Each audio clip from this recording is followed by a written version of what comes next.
салом бинандагони меҳрубон, барномаи ахбори озодиро бо хабарҳои тоҷикистону ҷаҳон тақдими шумо мекунем. имрӯз 21 апрел аст ва дар нашри нави барнома ин гузоришҳоро дорем. таъсири нарх буд ё насиҳати имомхатибон? баъзе сокинон дар тоҷикистон мегӯянд имсол дастархони идонаашонро хоксорона оростанд. محصولات خودمونه برای چه قیمت میکنم من نمیفهمم. اصلا همش کمتره که کمتر گفتن که میزه دسترخوان شود. дар ҷустуҷӯи модар ва ё қиссаи ҷонгудози писарбачаи украиние ки нирӯҳои русия як соли пеш ӯро дар як урдугоҳ аз модараш ҷудо карданд. баъдан сарбозони рус корхонаи иличро дар муҳосира гирифтанд, корхонаро ишғол карданд ва моро асир гирифтанд. ва дар шимоли тоҷикистон мактаби мусиқии бачагонаи нояи деваштечро ба номи дамирбек олимов овозхони зинда ёд гузоштанд.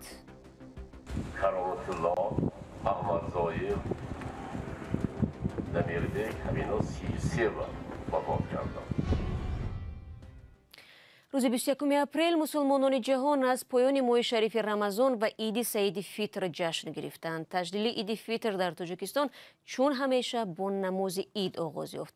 қабл аз ин имомхатибон вазифадор шуданд ки таваҷҷӯҳи мардумро барои расондани ёрии моди ба муҳтоҷон, инчунин пешгирӣ аз исрофкорӣ дар рӯзи ид ҷалб кунанд. имсол сокинон дар тоҷикистон иди рамазонро чӣ гуна ҷашн гирифтанд? дар гузориши ҳамкорам Нигораи Фазлиддин мебинем.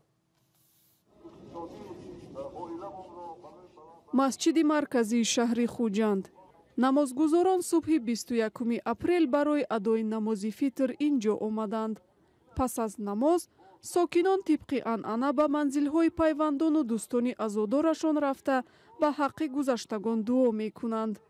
дар манотиқи дигари кишвар ба мисли Кӯлоб низ фазои идонаро дидан мумкин аст.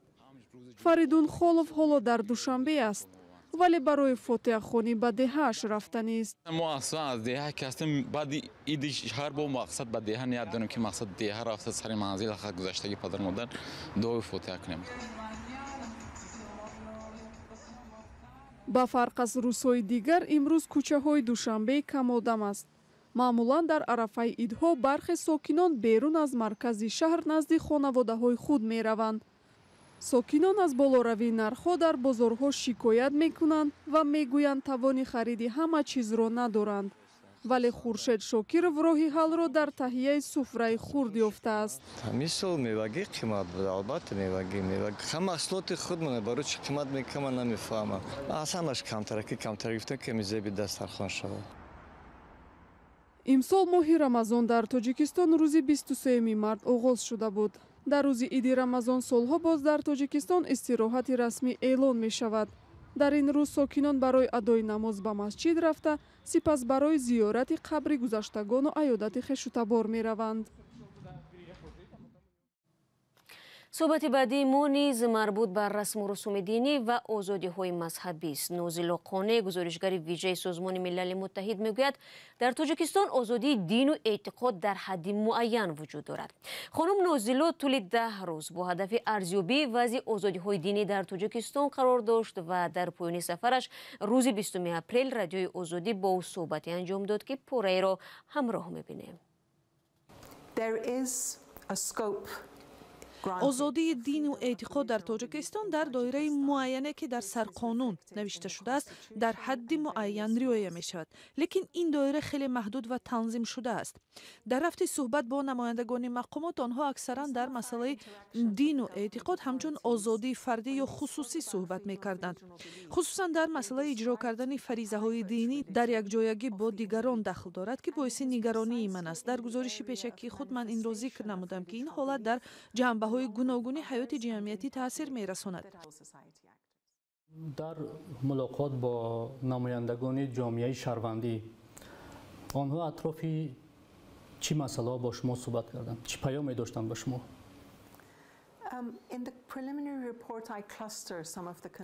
баъзе аз нигарониҳои ман дар гузориши муқаддамоте нишон дода шудааст. аз ҷумла яке аз онҳо ба таҳсилоти динӣ вобаста аст ки дар Тоҷикистон хеле дар сатҳи баланд танзим карда шудааст ва қонун таҳсилоти диниро дар доираи хонавода аз тарафи падару модар маҳдуд кардааст. ин як ҷанбаи иҷрои фарзияҳо ё расмиёти динӣ мебошад ки хеле ба таври хусусӣ танзим карда шудааст. баъзе аз масоили дигаре ки аз тариқи намояндагони ҷомеаи шаҳрвандӣ ва تشکیلات دینی برداشته شد. مسئله با قیدگیری تشکیلات دینی، روابط آنها با همدلان برون مرزی، تعیین نمودن رهبران دینی یعنی مستقلانه، تعیین نمودن گذرانیدن رسم و رسوم‌های دینی یعنی مستقلانه بود. همچنین دسترسی به ادبیات دینی. اینها مسائلی بودند که هم به جماعت مسلمانان و هم غیر مسلمانان دخل داشتند. و روحانیان به شما چی گفتند؟ چی مسائل را در میان گذاشتند؟ این سوال جالب است. نمایندگان دینی که ما با آنها صحبت داشتیم اساساً با مقامات دولتی خیلی نزدیک بودند.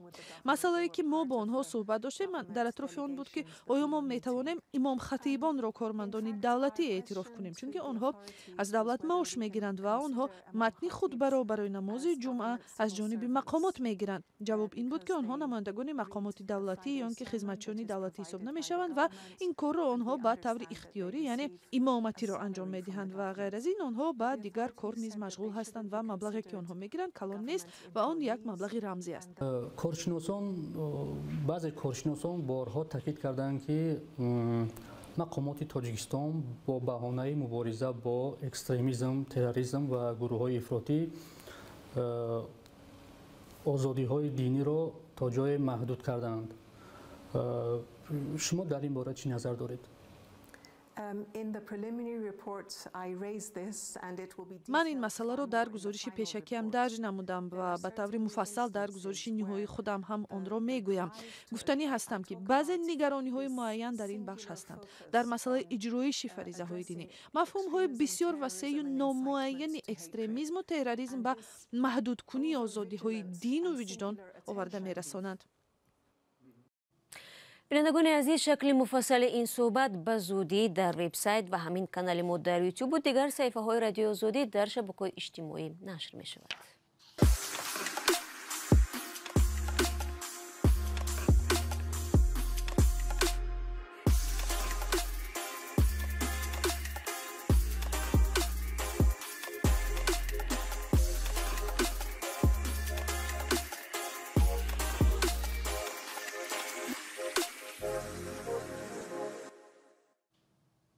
شما برنامه اخباری رادیو آزادی را تماشا دارید. با ادامه جنگ و خونریزی در اوکراین، قصه های غم انگیزی انسان های عادی از آنجا هرچی بیشتر می شود. مثل قصه الکساندر رادچوکی نورس که یک سال پیش او را و خواهرش را نیروهای روسیه از مادرش جدا کردند. تنها به بیبیش میسر شد بعد تلاش های زیاد او را به نزد خود بیارد و نگذارد به یتیمخانه سپارند. اما الکساندر هنوز هم مادرش را سراغ دارد که یک سال باز نمیداند کجاست. همکارم تویری سفر گزارش میدهد. نورسی 12 ساله اوکراینی که بیبیش را نجات داد مشتاق دیدار مادرش سنیژن است که یک سال می شود ندیده است. Ми з мамою та моєю сестрою проживали в Маріуполі. پیش از آغاز جنگ با مادر و خواهرم در ماریوپول زندگی می کردم. روزهای اول جنگ ترسناک بود. چیز و چارمان را گرفته در تختخانه می ایستادیم. آب و غذای بسیار کم داشتیم. سربازان اوکراینی به ما کمک کردند. Мало їжі та води. Нам ще наші військові допомагали. یک روز پارچه استیر به چشم الکساندر خورد. مادرش برای معالجه به شفاخانه نظامی کارخانه آهنگودازی ایلیچ برد. Там ми перебували 2 неділі. Там військові лікували. 2 هفته در آنجا ایستادیم. نظامیان چشمم را معالجه کردند. بعداً سربازان روس کارخانه ایلیچ را در محاصره گرفتند. کارخانه را اشغال کردند و ما را اسیر گرفتند. من و مادرم را هم گرفتند. کجا بردند نمیدانم. Нас із мамою повезли. الکساندر و مادرش را در یک اردوگاه از هم جدا کردند. Я бачив якісь ангари. من چند انبار را دیدم. سرد بودند. بدن من و مادرم را تفتیش کردند. سپس مادرم را 2 ساعت بازپرسی کردند. من همانجا منتظر مادرم ماندم. او را به نزدم آوردند. بعداً کارمندان خدمات نگاهبین کودکان نووآزوفسک آمدند. گفتند که مرا از دست مادرم میگیرند. حتی نگذاشتند که خیر خوش کنم. 1 سال تمام است که نمیدانم مادرم در کجاست. نه دیدمش و نه شنیدمش. الکساندر علاج کرده به بیبیش زنگ زده است. لودمیلا سیریوک که در چرنیگوف شهری زیر نظارت اوکراین زندگی میکند برای بازگردانیدن نبیره 2 ماه سند جمع آورده است. هرچند با او گفتند به ماریوپول نرود. ба ман мегуфтанд онҷо ҷангу тирандозӣ аст, вале ман чӣ кор карда метавонистам? бачаи ман онҷост. ҳарчӣ нашавад, ман меравам, писарамро меорам. ман тарсида будам, чун гуфтанд агар бибият наояд, туро ба ятимхона мефиристем. бибияш 5000 километр масофаро тай карда ва қаламрави 5 кишварро гузашта ба дидори набирааш расидааст. ҳоло Александр бо ӯ дар шаҳри Чернигов зиндагӣ мекунад. як чашмаш тақрибан нобиност. мо дар шифохонаи Охматдид дар Киев будем. онҳо ба ман гуфтанд ки ин чашмам дигар намебинад, бояд зудтар ҷарроҳӣ мешуд. вика хоҳари Александр бо бибиву бобои падариаш дар Мариупол буданд. Александр ва бибияш то кунун натавонистанд бо онҳо иртибот бигиранд. аз сарнавишти модар ҳам хабаре нест. бармегардем ба Тоҷикистон. дар шимоли кишвар талош доранд хотираи овозхони шинохта Дамирбек Олимовро зинда нигоҳ доранд. сарояндаи хушовози тоҷик шаби 5 феврали соли гузашта дар садамае дар наздикии шаҳри Хуҷанд дар синни 33 ҷони худро аз даст дод. ҳоло дар ноҳияи Деваштич вилояти Суғд мактаби мусиқии бачагонаеро ба номи Дамирбек Олимов гузоштанд ва ҳам китоберо ки ҳамкасбону ҳаводоронаш ба шахсияти ӯ бахшида буданд бо номи Оҳи оҳанг рӯнамоӣ намуданд. Фарзон Муҳаммадӣ дар ин бора гузориш дорад. با اشتراک صدها هوادار هنر و موسیقی و هنرمندان نامی تاجیکستان پرده از روی لوحه مکتب موسیقی بچگانه ناحیه دوشتیج به نام دمیربک آلیموف کشاده گردید. پس از فوت این هنرمند در پی یک صدمه نقلیاتی با تشبث مخلصان و پیروان و هواداران مکتب هنری او این اقدام روی کار آمد. با درخواست مجلس وکیلان خلق ناحیه دوشتیج و با قرار رئیس ولایت سوخت مکتب هنری بچگانه به نام علاچه فرهنگی تاجیکستان و دارنده مدال شایسته دمیربک آلیموف نامگذاری گردید. باوری کامل دارم که از درگاه این مکتب صنعتکارانی با استعداد دیگر نیز مثل دمیربک آلیموف و کمال رسیده برای انکشاف فرهنگ کشور خدمت خواهند کرد.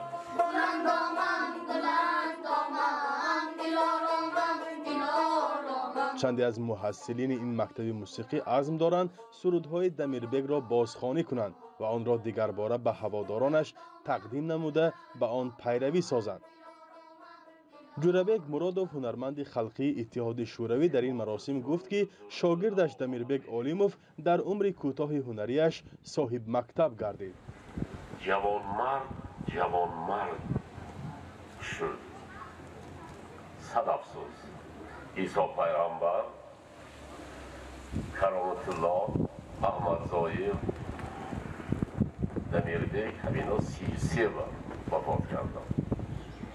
من فکر میکنم که الان خدا 30 و 40 و 50 100 همینا 33 دوام نوشتن کاری 100 ساله کردن. جاویدانه نامشای ماندن. روزی که از این دیر دودر درگذریم با 7000 سالگان سر بسریم. در ردیف این چاره‌بینی همچنین کتاب دست جمعانه ترتیب داده شاعر و نویسنده جوان تاجیک بزرگ مهر بهادر که یاد و خاطره دوستان و همکسبان دمیربک آلیموف را تحت نام آه آهنگ منتشر گردانیده بود رونمایی گردید. افضل شاه شادیف هنرمند سرشناس تاجیک هم از لحظه های همکاریش با دمیربک یادآوری نمود. دمیربک جان گفزن تو خیلی گفتم استاد من اینجا آمدم شما گوش کنم گفتم 4 تا دیگه سردتان اجازتت میخوام. من گفتم به خدا همه ایجادات میخونه. من رپرتوار استاد جربی مراد با خوانده افضل شدم اما هیچی نبودم من. دمیربک آلیموف سال 2011 اول با ترانه زلفان میده معرفی گردید و دیرتر با ترانه دنیا مشهور شد. با سپاس به شما بینندگان عزیز که تا این لحظه برنامه ما را تماشا کردید. در این ثانیه ها برنامه اخبار آزادی رو با پایان میبریم، ولی چون همیشه خبر و گزارش های نوترین در وبسایت ما و صفحه های رادیو آزادی در شبکه‌های اجتماعی گذاشته میشوند. برایتان استراحت با فراغت میخواهیم. بار دیگر عید سعید فطر مبارک باشد.